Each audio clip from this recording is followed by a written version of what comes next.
जी classes में आपका स्वागत है। मैं रोहित शर्मा, सब्जेक्ट अपना ज्योग्राफी। देखिए लेसन नंबर 6 हमारा चल रहा है, इसका नाम है भूआकृतिक प्रक्रियाएं। देखिए भूआकृतिक प्रक्रिया के अंतर्गत मैंने आपको पिछले वीडियो में दो बिंदु बताए थे, एक अंतर्जनिक प्रक्रिया और दूसरा है बहिर्जनिक प्रक्रिया, जिसके बारे में हमने पहला बिंदु जो है वो अंतर्जनिक प्रक्रिया के बारे में पढ़ लिया था। अंतर्जनिक प्रक्रिया आप सब जानते ही हैं, जो कि ऐसा बल जो पृथ्वी के अंदर से बल लगता हो और पृथ्वी के जमीन की आकृति में बदलाव करता हो, इसे अंतर्जनिक प्रक्रिया कहते हैं। और उस बल के अंदर मैंने आपको कुछ ऐसे बल के नाम गिनाए थे, जैसे कि भूकंप है, ज्वालामुखी है, पटल विरूपण है, ठीक है, विवर्तनिक, जितनी भी प्रक्रियाएं होती है वो सारी क्रियाएं जो है मुख्यतः ज्वालामुखी और पटल विरूपण के बारे में समझाया था, जो कि आपके पृथ्वी के अंदर से लगने वाला बल होता है और आपकी पृथ्वी के ऊपर जमीन की आकृति में बदलाव करता है। आज हम पढ़ने वाले हैं बहिर्जनिक प्रक्रिया। अब बहिर्जनिक का मतलब होता है बाहर से लगने वाला बल, ठीक है। तो मतलब बहिर्जनिक प्रक्रिया हम यहां लिख देते हैं, क्या लिखेंगे, धरातल के ऊपर से लगने वाला बल, ठीक है। मतलब आपका जो धरातल है, इस धरातल के ऊपर से जो बल लग रहा है और उस बल की वजह से आपके जमीन की आकृति में जो बदलाव हो रहा है, उसे, ऐसे बलों को हम कहते हैं बहिर्जनिक प्रक्रिया वाले बल। अब देखिए जो बल होते हैं जो ऊपर से बल लगते हैं, इसको भी मैं शॉर्ट तरीके से लिख देता हूं जो यहीं पर आपके समझ में आ जाएगा। जैसे कि आपके वायु है, ठीक है, जल है, हिम है, ताप है, ठीक है। ये बल ऐसे हैं जो कि आपके पृथ्वी के ऊपर से लगते हैं और जमीन की आकृति में बदलाव करते हैं। इन्हीं बलों के साथ में कुछ ऐसी क्रियाएं भी है जो कि ऊपरी परत को बदल देती है और वो बहिर्जनिक प्रक्रिया के अंतर्गत शामिल भी है, ठीक है। जैसे कि आपके अपक्षय की प्रक्रिया है ना, इसके अलावा अपर्दन की प्रक्रिया है, ठीक है, और एक और है निक्षेपण की प्रक्रिया, ठीक है। इनके पॉइंट भी अपने होंगे, आगे जब हम पढ़ेंगे तो इनके वीडियो भी आपके सामने आएंगे कि अपर्दन, अपक्षय, अपर्दन, निक्षेपण ये किस प्रकार से बहिर्जनिक प्रक्रिया की क्रिया के अंतर्गत आते हैं, वो जमीन में किस प्रकार से बदलाव करते हैं वो भी हम देखेंगे। अभी केवल आपको मैं बहिर्जनिक प्रक्रिया के अंतर्गत जो धरातल के ऊपर से लगने वाले बल होते हैं उनके बारे में बता रहा हूं और वो किस प्रकार से कार्य करते हैं उसके बारे में आज हम चर्चा कर रहे हैं। तो ये जो बल आपको दिखाई दे रहे हैं, ये जो क्रिया मान लीजिए, बल कह दीजिए, जो भी आपको समझना है वो समझ लीजिए कि वायु, जल, हिम और ताप, ये चारों, और फिर नीचे ये तो एक तरीके से बल जो प्रत्यक्ष रूप से आपको दिखाई देता है और महसूस भी कर सकते हो। आप वायु को आप महसूस कर सकते हो, देख तो नहीं सकते पर महसूस कर सकते हो। और वायु किस प्रकार से जमीन की आकृति में बदलाव करती है आप सब जानते हैं। जल भी आप देख भी सकते हो, महसूस भी कर सकते हो। पानी जहां पर भी बहता है कुछ ना कुछ आकृति में बदलाव जरूर करता है, हिम हो चाहे ताप हो। अब ये तो ऐसी प्रक्रिया है, ऐसे बल हैं जो कि जमीन में बदलाव करते हैं। वहीं पर नीचे क्रियाएं भी है। अपक्षय का मतलब क्या होता है? अपक्षय का मतलब होता है टूटना। अपर्दन का मतलब क्या होता है? बहना। और निक्षेपण का मतलब होता है जमना। टूटना, बहना और जमना, जब ये तीनों प्रक्रियाएं जब चलती है तो आपकी जमीन की आकृति में बदलाव डेफिनेटली होता है। आप निश्चित रूप से मानिए कि वायु, जल, हिम, ताप ये तीनों जो क्रियाएं हैं वो इन्हीं से संबंधित है। देखिए जैसे कि वायु है, वो अगर किसी बार बार किसी चट्टान से टकराती है तो चट्टान का अपक्षय होता है, टूटता है। पानी या वायु दोनों अपर्दन का काम करती है, परिवहन का काम करती है, एक स्थान से दूसरे स्थान पर ले जाती है। और निक्षेपण, जब वायु, जल का प्रभाव कम हो जाता है, धीरे धीरे वो पदार्थ जमने लगते हैं, तो निक्षेपण की क्रिया। तो ये क्रियाएं जो होती है, ये बल और ये क्रियाएं होती है, वो आपके धरातल पर भूआकृति में बदलाव लाते हैं, ठीक है। अब देखिए इसमें एक लाइन है वो मैं जोड़ देता हूं इसके अंदर। देखिए आपकी जो बहिर्जनिक प्रक्रियाएं होती है वो आपके जो ऊर्जा है सूर्य, ठीक है, आप ये कह दीजिए कि बहिर्जनिक अपनी ऊर्जा सूर्य द्वारा निर्धारित होती है। मतलब आपकी जो बहिर्जनिक प्रक्रिया है इसकी जो ऊर्जा है वो किस पे डिपेंड होती है? सूर्य के ऊपर, ठीक है। इसको लिख देता हूं मैं, क्या लिखेंगे? बहिर्जनिक प्रक्रिया की ऊर्जा सूर्य द्वारा निर्धारित होती है। ठीक है ना, कौन निर्धारित करता है? सूर्य। सूर्य एक ऐसा है गर्म आग का गोला जो कि आपके बहिर्जनिक प्रक्रिया के अंदर जो भी ऊर्जा है, इस ऊर्जा को सूर्य द्वारा ही निर्धारित होता है, यही नियंत्रित करता है।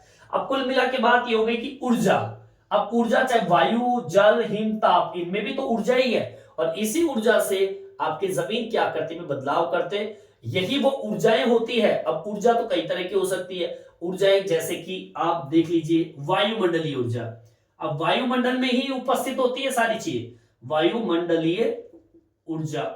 ठीक है, एक ऊर्जा तो आपकी ये।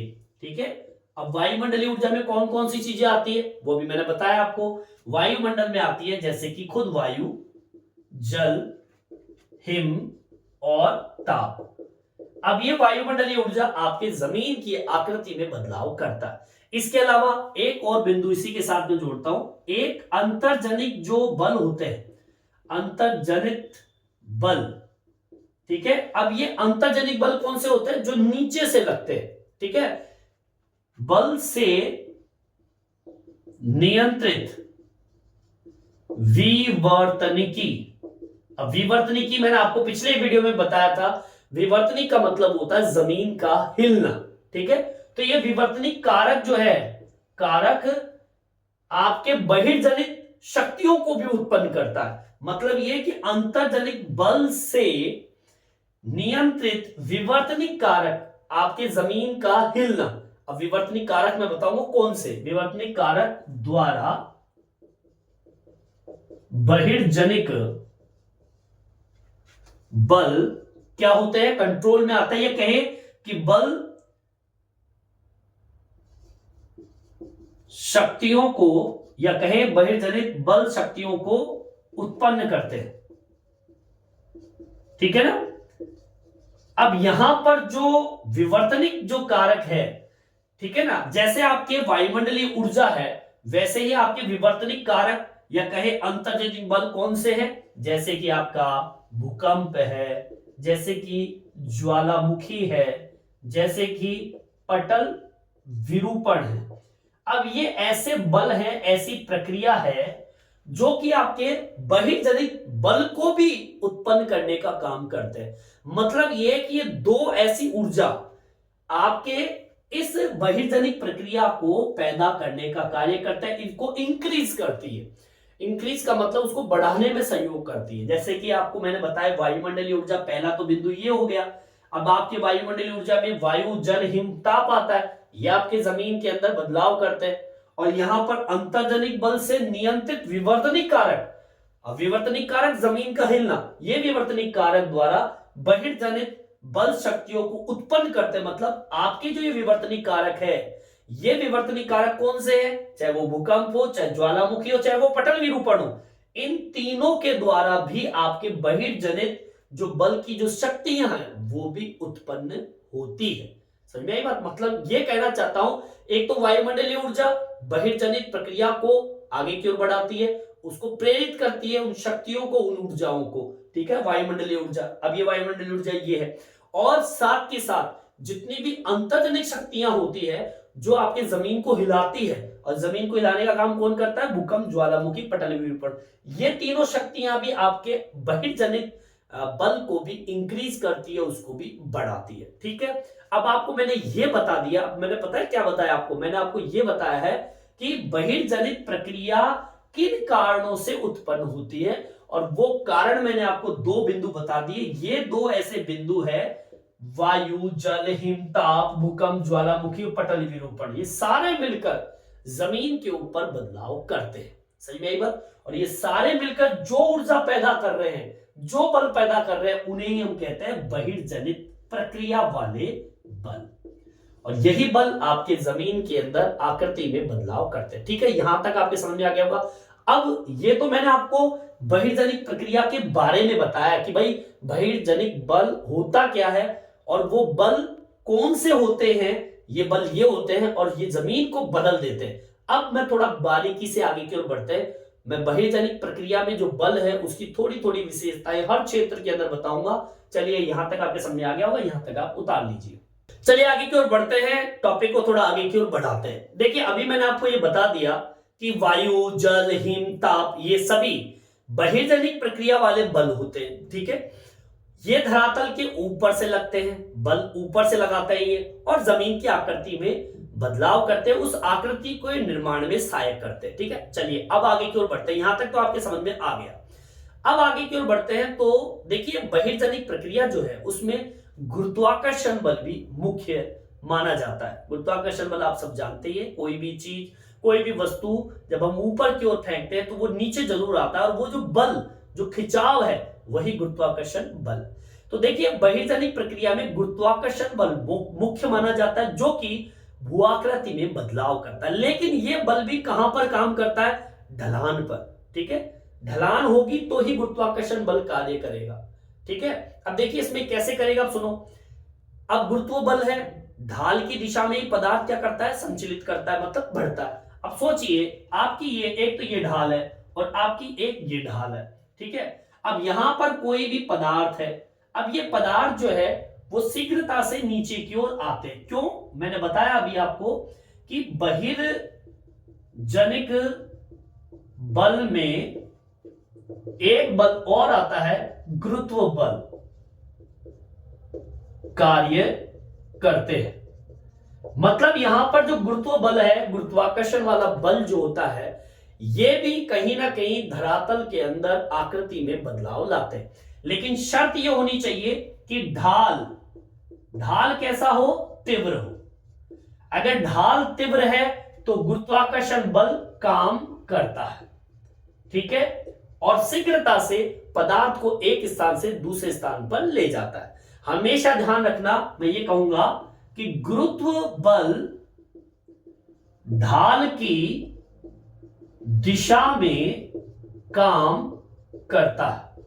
आगे बात समझ में, अगर ढाल है तो ढाल की दिशा में ही पत्थर, जो भी पदार्थ है, वो नीचे गुढ़कते हुए नीचे की आके जम जाएंगे और नई नई आकृतियों का निर्माण कर देता है। लेकिन अगर ढाल मंद है तो आपके जितने भी स्टोन है, पत्थर है, वो यहीं पर रुक जाएंगे, आगे की ओर नहीं बढ़ेंगे और किसी भी प्रकार का बदलाव नहीं करेंगे। मतलब गुरुत्व बल जो है वो ढाल की दिशा में ही पदार्थ को आगे की ओर बढ़ाते हैं, उसको बोलते हैं संचलित करना, बढ़ाना या खिसकाना, संचलित करना। समझ में आई बात? तो यहां पर गुरुत्व बल भी एक तरीके से बहिर्जनिक बल के रूप में कार्य करता है। बस शर्त यह होनी चाहिए कि वो ढाल के अनुरूप या ढाल के स्थिति के अकॉर्डिंग ही वो गुरुत्व बल कार्य करता है, ठीक है। अब इसको भी मेंशन कर दीजिए, लिख देते हैं अपन क्या, बहिर्जनिक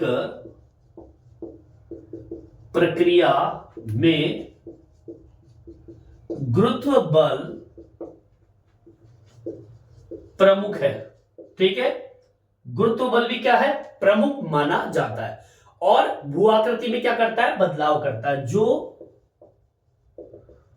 भू आकृति में बदलाव करता है। समझ में आई बात? मतलब यहां पर बहिर्जनिक जो प्रक्रिया है उसमें गुरुत्वाकर्षण बल भी एक अहम भूमिका निभाता है। लेकिन मैं बता दिया आपको मैंने कि ढाल पर काम करेगा गुरुत्व बल, ठीक है ना, यह लिख देते हैं। परंतु गुरुत्व बल ढाल पर कार्य करता है। इस लाइन को आप इस तरीके से भी लिख सकते हो, कैसे कि गुरुत्व बल ढाल की दिशा में पदार्थों को संचलित करता है, ठीक है। यह है गुरुत्व बल ढाल की दिशा में पदार्थों का संचलन करता है। आगे बात समझ में? मतलब जितना ढाल होगा पदार्थ उसी गति से आगे की ओर बढ़ेगा और साथ में क्या करेगा? यह बल भी पदार्थों को हटाने, रगड़ने, संचलित करने में क्या देता है? योगदान, और भू आकृति में बदलाव करता है। समझ में आगे बात? समझ में? बिल्कुल सिंपल सी बात ये कहना चाहता है कि भैया बहिर्जनिक प्रक्रिया में गुरुत्व बल भी प्रमुख माना जाता है। ये एक ऐसा बल है जो कि भूआकृति में बदलाव लाते हैं, और ये गुरुत्व बल हमेशा ढाल पर काम करता है। गुरुत्व बल ढाल की दिशा में ही पदार्थों को आगे की ओर बढ़ाता है। जब पदार्थ आगे की ओर बढ़ते हैं तो हटने की प्रक्रिया, हटाने की प्रक्रिया, रगड़ने की प्रक्रिया, संचलन की प्रक्रिया, और ये सारी प्रक्रियाएं ये गुरुत्व बल करता है, जिससे होता क्या है, आपकी भूआकृति में बदलाव आएगा ही आएगा। भाई कोई चीज रगड़ेगी, कोई जब टूटेगी, हटेगी, बढ़ेगी, तो कुछ ना कुछ तो बदलाव होना ही है। समझ में आई बात? चलिए अब आगे की ओर बढ़ते हैं। देखिए इसमें एक छोटी सी परिभाषा और आती है। प्रति इकाई क्षेत्र पर अनुप्रस्थ बल को हम प्रतिबल कहते हैं।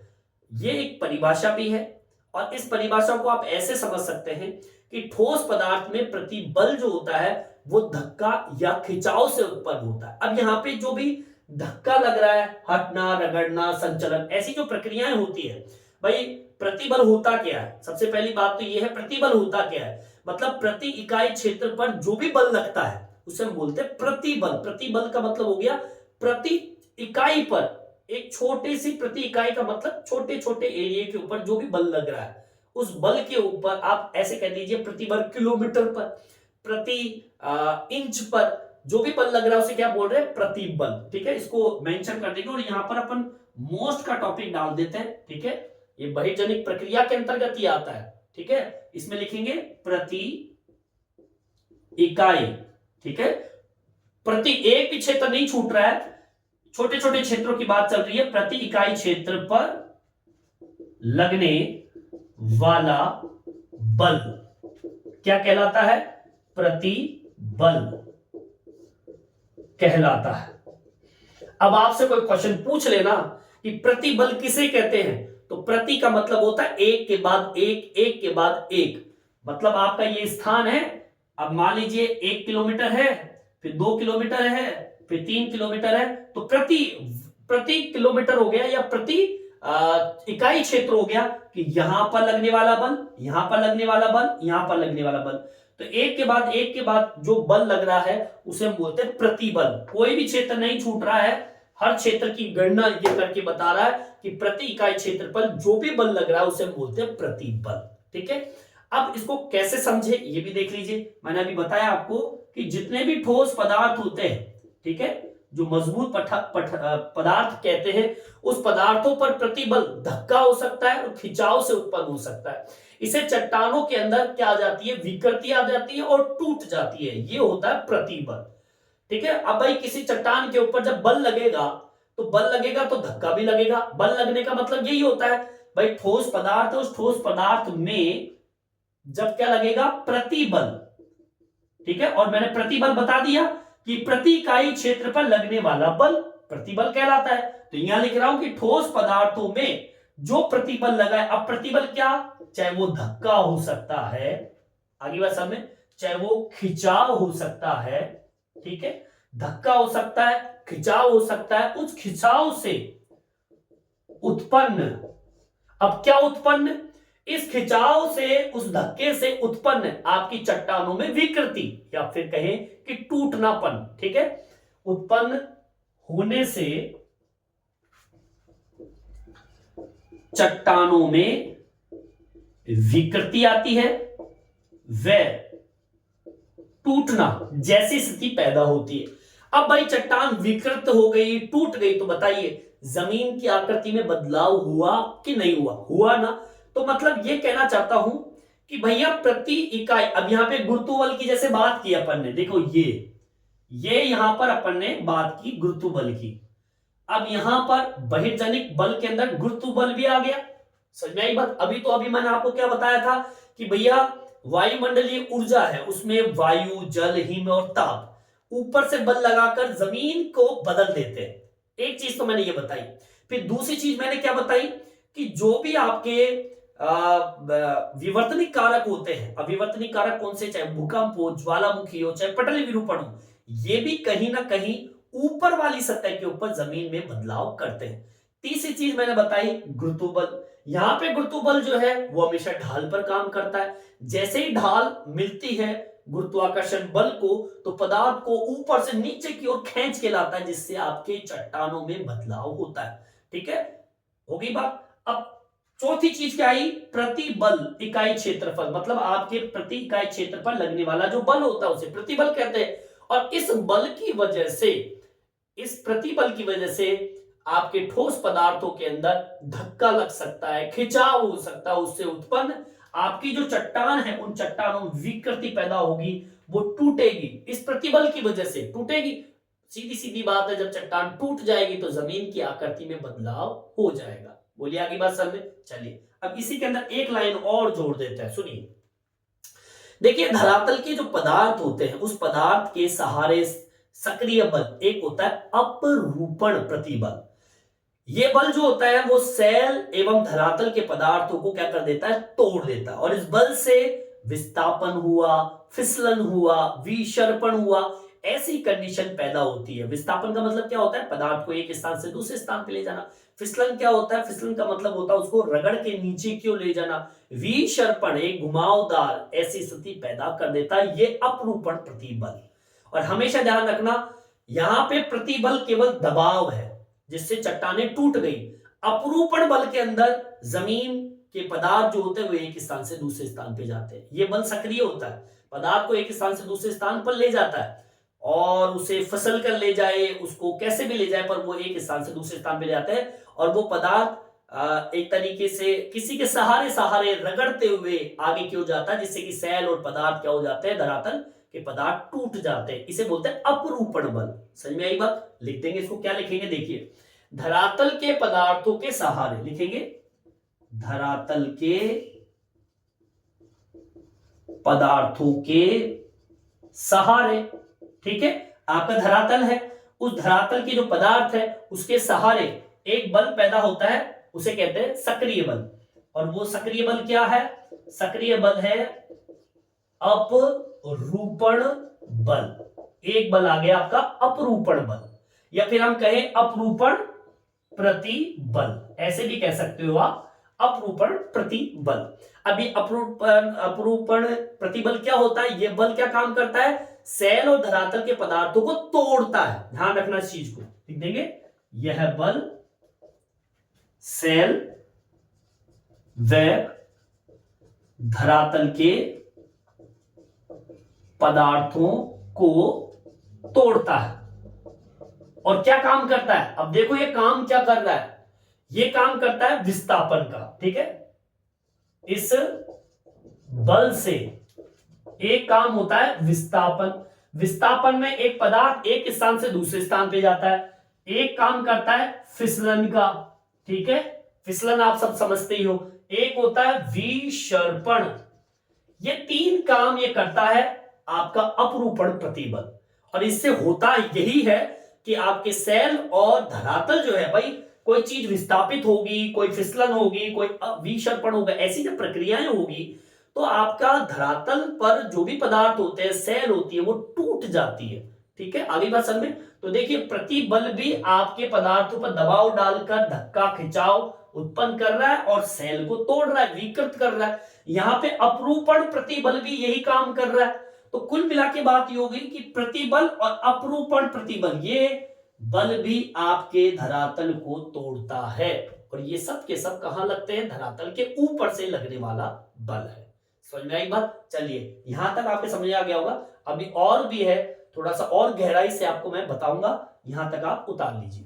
देखिए आगे की ओर बढ़ते हैं। अब मैं आपको थोड़ा सा और आगे लेके जाता हूं। देखिए अभी आपने कौन कौन से बल पढ़े, आपने देखिए एक तो पढ़ा गुरुत्व बल, ठीक है, पढ़ा आपने अभी।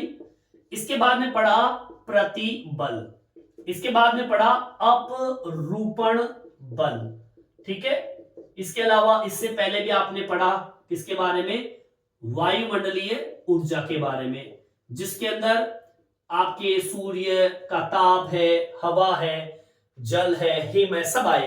मतलब वायुमंडलीय ऊर्जा, गुरुत्व बल, प्रतिबल, अपरूपण बल, ये आपके ऊपर से लगने वाले बल है और धरातल पर बदलाव लाने का काम ये करते हैं। अब आगे की ओर बढ़ते हैं। अब यहां पर एक बल और आता है। आणविक प्रतिबल। अब आणविक प्रतिबल के बारे में देख लेते हैं, यहां लिख देता हूं मैं, आणविक प्रतिबल। अब देखिए आणविक प्रतिबल जो होता है यह भी धरातल के पदार्थों पर अन्य बल की तरह कार्य करते हैं, जो कि भूआकृति में बदलाव का काम करते हैं, पदार्थों के संचलन में काम करते हैं, और आणविक प्रतिबल के अंतर्गत ये सब चीजें आती है। वो कौन कौन सी आती है वो सुन लीजिए। अब इसमें सबसे पहले क्या लिखना, देखिए, भू आकृति में बदलाव ये बल लाते हैं। आगे बात समझ में, ये बल भी आपके पदार्थों के अंदर आपके धरातल पर बदलाव लाने का कार्य करते हैं। पहला बदलाव लाते हैं और दूसरा पदार्थों के संचलन में भी काम करते हैं, पदार्थों के संचलन में कार्य करते हैं। ठीक है, दोनों काम करते हैं, भू आकृति में बदलाव भी लाते हैं, पदार्थों को एक स्थान से दूसरे स्थान पर ले जाने का भी कार्य करते हैं। और जिसकी वजह से, इन दोनों की वजह से क्या होता है, भू आकृति में क्या आता है, बदलाव। अब जैसे कि अब इसमें कौन कौन से ऐसी प्रक्रिया, ऐसे बल है जो काम करते हैं, जैसे कि तापमान में परिवर्तन। पहला, तापमान में परिवर्तन। जब आपके तापमान में परिवर्तन होता है, ध्यान से सुनना, ये आणविक प्रतिबल के अंतर्गत आते हैं, और ये आणविक प्रतिबल जो होता है ये बहिर्जनिक प्रक्रिया का ही बल है, और ये बल ऐसा बल है जो कि आपके धरातल पर बदलाव लाते हैं भू आकृति के अंदर। अब जैसे कि पहला बिंदु डाल रहा है तापमान में परिवर्तन, भाई सीधी सी बात है, चट्टान है, उस चट्टान के ऊपर जब तापमान गिरता है तो एक तो बहुत ज्यादा तापमान गिरेगा तो चट्टाने क्या होगी, प्रसरण करेगी, फैलेगी। फिर अचानक से मान लीजिए ठंडा पानी गिर जाता है, सोचिए, तो तापमान में क्या होता है, कमी आती है। तो मतलब अगर किसी भी चट्टान के ऊपर तापमान अधिक मात्रा में गिरता है तो चट्टानों में फैलाव होगा। अगर तापमान में परिवर्तन हो गया तो चट्टानें सिकुड़ेगी, तो चट्टानें टूट जाएगी और धरातल में परिवर्तन हो जाएगा। ठीक है, इसके अलावा क्रिस्टलन, पिघलन, ये भी आपके आणविक प्रतिबल के अंतर्गत आता है। क्रिस्टलन पिघलन का मतलब होता है कोई भी आपके, एक तो क्रिस्टलन, सॉरी अलग अलग है, क्रिस्टलन और पिघलन। क्रिस्टलन का मतलब होता है आपके खनिज जो होते हैं वो टूटते हैं, पिघलते हैं, और पिघलकर एक नया रूप, एक नया ढांचा ले लेते हैं। जैसे कि लावे को देखा आप लोगों ने, लावा जैसे कि चट्टान होती है, जैसे कि आग्नेय चट्टान है, वो चट्टान बनी हुई है और वो पिघल जाए, और पिघल कर और फिर से लिक्विड फॉर्म में चली जाए, और फिर से एक सूख कर एक खनिज बन जाए, उसको बोलते हैं क्रिस्टलन। ये भी आपके धरातल में बदलाव लाते हैं। और पिघलन, पिघलन तो आप सीधी सी बात है, कोई चट्टान है, तापमान ग्रहण करती है, खड़ी है, पिघल गई, मेल्ट हो गई, तो चट्टान की आकृति पहले ऐसी थी और अब ऐसे हो गई। तो आपके जो आणविक प्रतिबल जो होते हैं वो बल होते हैं तापमान में परिवर्तन, ये आणविक प्रतिबल का उदाहरण है।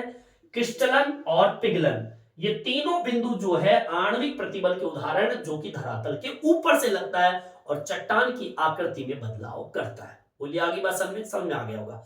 अब आगे की ओर बढ़ते हैं।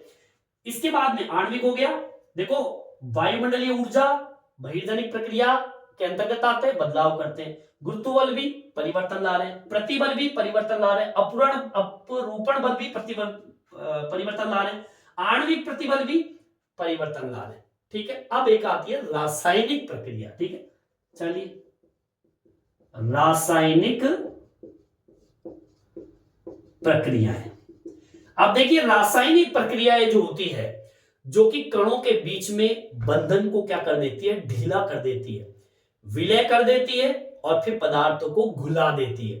बोलिए अगर ऐसी कंडीशन होगी, मान लीजिए कोई चट्टान है, रासायनिक प्रक्रिया जब होती है तो रासायनिक प्रक्रिया से क्या होता है, आपके चट्टान के कण जो होते हैं वो ढीले हो जाते हैं और वो टूट जाते हैं, और फिर क्या होता है, पदार्थ पानी में घुल जाते हैं। बताइए जमीन की आकृति में बदलाव होगा कि नहीं होगा, होगा। ठीक है, तो रासायनिक प्रक्रिया जो है वो एक तरीके से बल हो गया बहिर्जनिक प्रक्रिया के अंतर्गत। ठीक है, लिखेंगे रासायनिक प्रक्रिया जो कणों के मध्य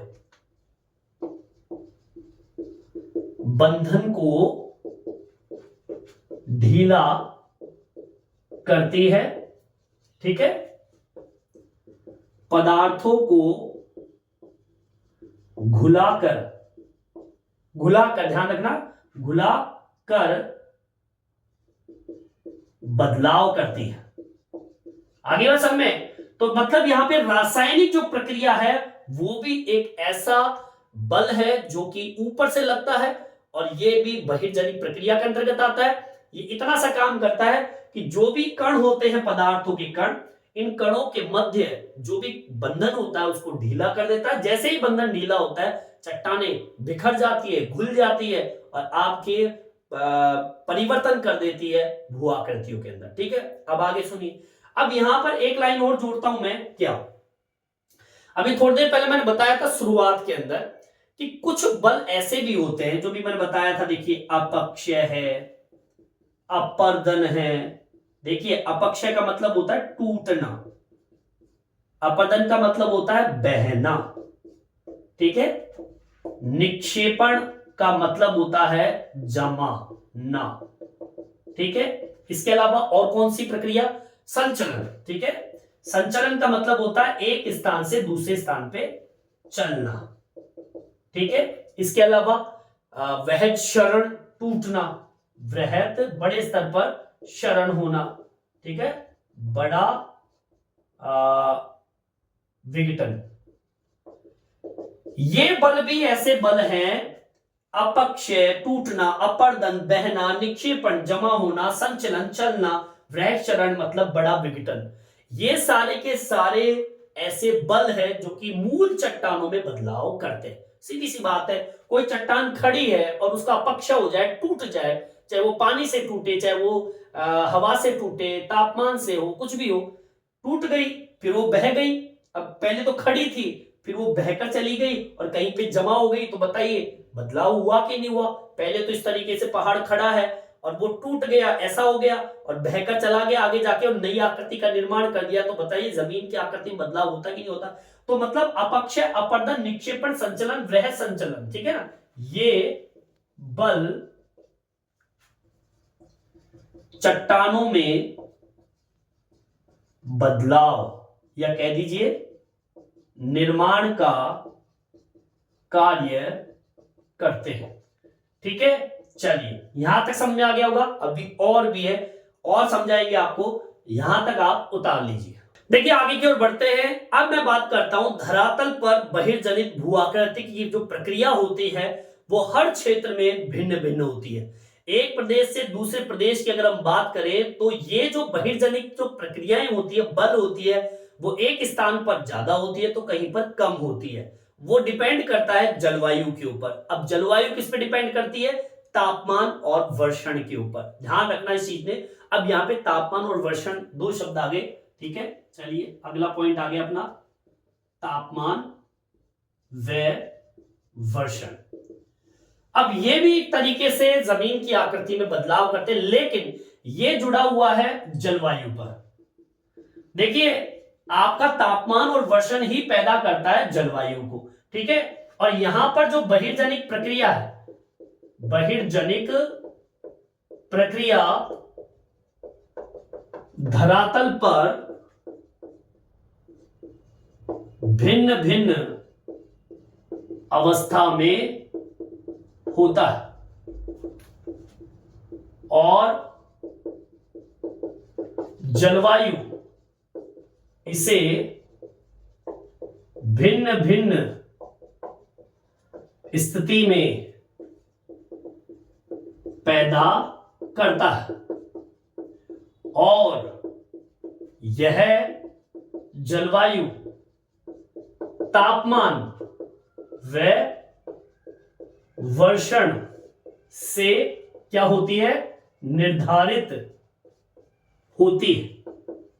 मतलब ये कहना चाहता हूं मैं कि आपकी जो बहिर्जनिक प्रक्रिया है और धरातल पर यह क्रिया हर स्थान पर एक जैसी नहीं होती है।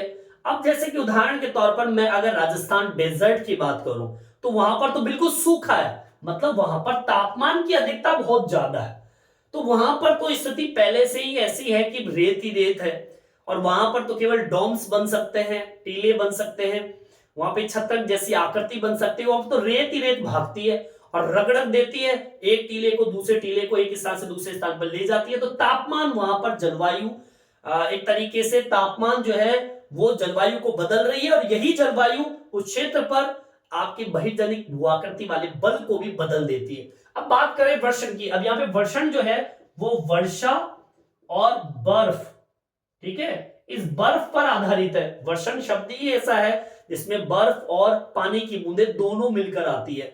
अब ये वर्षण जो प्रक्रिया है वो भी एक तरीके से जहां पर ज्यादा होती है, मान लीजिए कहीं पर वर्षा बहुत होती है, तो वहां पर जमीन की आकृति बदलाव भी इतने तेजी गति से होता है जिसको आधा नहीं, ठीक है। जहां पर बर्फ पड़ती है वहां पर थोड़ी धीमी गति से होता है, क्योंकि जैसे जैसे बर्फ धीमी धीमी गति से खिसकेगी तो वो रगड़क उस हिसाब से लगाती है, और जिससे जमीन की आकृति को घिस कर एक नया स्वरूप प्रदान करती है। तो तापमान और वर्षण जो शब्द आया है यहाँ पर, ये दोनों हर क्षेत्र में अलग अलग होती है। तापमान वर्षण जलवायु को बदल देती है, और जलवायु जो है वो जलवायु एक तरीके से हम ये कह सकते हैं कि हर जलवायु के अंदर बहिर्जनिक प्रक्रिया वाला जो बल है वो भिन्न भिन्न हो जाता है। जहां पर तापमान ज्यादा होता है तो वहां पर बहिर्जनिक भूआकृतिक प्रक्रिया थोड़ा अलग हटके होती है, और जहां पर वर्षण बर्फ या फिर वर्षा ज्यादा होती है वहां पर थोड़ा अलग तरीके से भूआकृति में बदलाव होता है। अब यहां पर एक शब्द और जोड़ देते हैं, क्या? अनाच्छादन प्रक्रिया। देखो ये भी एक तरीके से बल है, एक प्रक्रिया है अनाच्छादन की प्रक्रिया। ये भूआकृति में बदलाव लाती है। अनाच्छादन का मतलब क्या होता है? आवरण को हटाना, ठीक है। इसका मतलब ये होता है आवरण को हटाना, मतलब धरातल पर से आवरण को हटाना। इसका मतलब यह है, इसका अनाच्छादन प्रक्रिया का मतलब होता है धरातल पर से आवरण को हटाना। और यह आवरण किस आधार पर हटता है? मैंने बताया आपको, इसके अंदर चाहे वो जल हो चाहे वो वायु हो, ठीक है। जल और वायु ज्यादा काम करती है इसके अंदर, ठीक है ना, क्योंकि जब पदार्थ, जैसे मान लीजिए धरातल है, इसके ऊपर कोई कंकड़ पत्थर है, यहां से पानी बहता हुआ आता है, इसको तोड़ता हुआ ले जाता है, ठीक है, मिट्टी को हटाता हुआ ले जाता है। यहां पर एक बल और काम करता है इसी के साथ में, अनाच्छादन प्रक्रिया में ही है। अनाच्छादन प्रक्रिया का मतलब तो आपके समझ में आ गया कि धरातल पर से आवरण को हटाना, ठीक है। वो पानी के कारण हटता हो चाहे वो वायु के कारण हटता हो। अब यहां पर एक शब्द और जोड़ सकते हैं जिसमें क्रिया होती है अपक्षय की। भाई जब आवरण हट रहा है, वायु चल रही है, जल चल रहा है, तो जमीन की जो बनावट है उसमें बदलाव हो रहा है, और ये बदलाव से अपक्षय की प्रक्रिया, अपर्दन की प्रक्रिया हो रही है। यहां पर अपक्षय अपर्दन दोनों प्रक्रियाएं चल रही है। यहां पर प्रक्रिया चलती है परिवहन की, एक स्थान से दूसरे स्थान पर पदार्थ जा रहा है। यहां पर प्रक्रिया चलती है संचलन की, यहां पर वृहद क्षरण की प्रक्रिया हो रही है। समझ में आई बात? ये सारे बल सारे काम करते हैं यहां पर जब आवरण हटता है। तो मतलब यहां पर हम ये कह सकते हैं कि अनाच्छादन की जो प्रक्रिया है ना, ये प्रक्रिया, इस प्रक्रिया को भी बहिर्जनिक प्रक्रिया के अंतर्गत डाला गया है, और ये अनाच्छादन की प्रक्रिया ही आपके जमीन की आकृति में बदलाव लाता है। अब मैंने बता दिया है कैसे बदलाव लाता है, इसके अर्थ से ही पता चल रहा है। अर्थ से क्या पता चल रहा है कि धरातल पर से आवरण हटाना। अब कोई इस तरीके से टीला है, ऐसा पानी आ रहा है, वो टीला बहकर चला गया, आवरण हट गया। अब जमीन समतल है, इस पे से पानी बह रहा है, कुचर कुचर के उस पानी के द्वारा वो मिट्टी हट हट के जा रही है, हवा बह रही है, और वो मिट्टी जो है हट हट के जा रही है, तो आवरण हट रहा है, उसे कहते हैं अनाच्छादन की प्रक्रिया। अब इसमें काम कौन सी प्रक्रिया कर रही है? अपक्षय तोड़ के जाना, अपर्दन बहना, निक्षेपण परिवहन संचलन। निक्षेपण की क्रिया नहीं आएगी इसके अंदर, ठीक है। अभी आवरण हटने में तो यही सारी क्रिया आएगी, अपक्षय अपर्दन परिवहन, एक स्थान से दूसरे स्थान, संचलन चलना, वृहद चरण ज्यादा विघटन होना, ये सारी प्रक्रियाएं जो है आपके भूआकृति में बदलाव लाती है। बोलिए आगे बात समझ? बिल्कुल सिंपल तरीके से मैंने आपको समझा रहा हूं। अब आगे सुनिए, इसमें एक लाइन और जोड़ते हैं। देखिए बहिर्जनिक प्रक्रिया की अगर हम बात करें तो धरातल पर तापीय प्रवणता, ठीक है, जलवायु प्रदेशों की स्थिति, अक्षांशीय, मौसमीय और जल स्थल विस्तार, इसमें भी भिन्नता लाते हैं।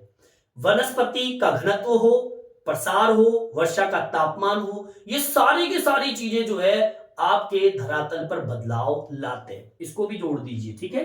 देखिए क्या, धरातल पर बदलाव कौन कौन से बिंदु लेके आ रहे हैं, और तापीय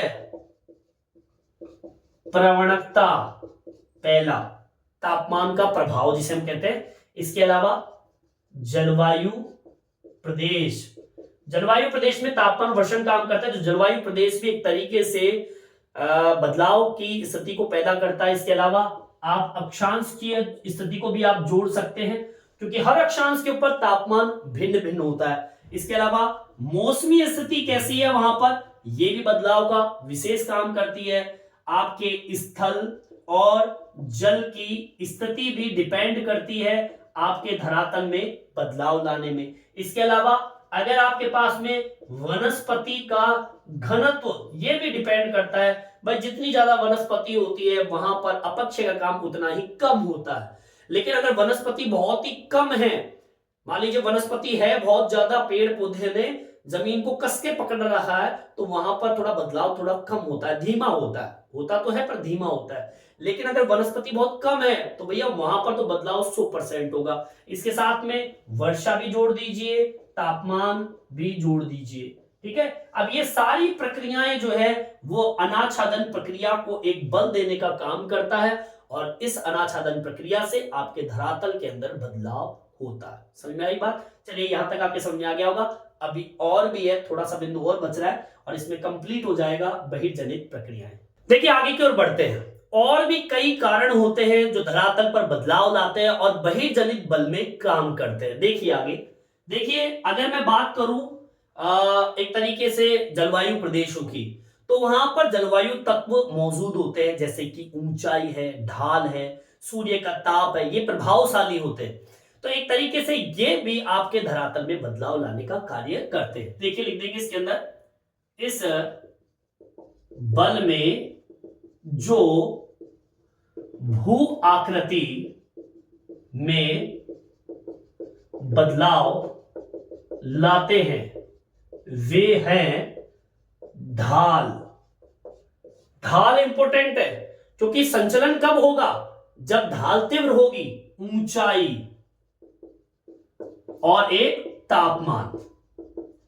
ये सारे के सारे जो बिंदु है आपके धरातल में बदलाव लाते हैं। और देखिए और क्या लाते हैं, देखिए देखते जाइए, बहिर्जनित प्रक्रिया में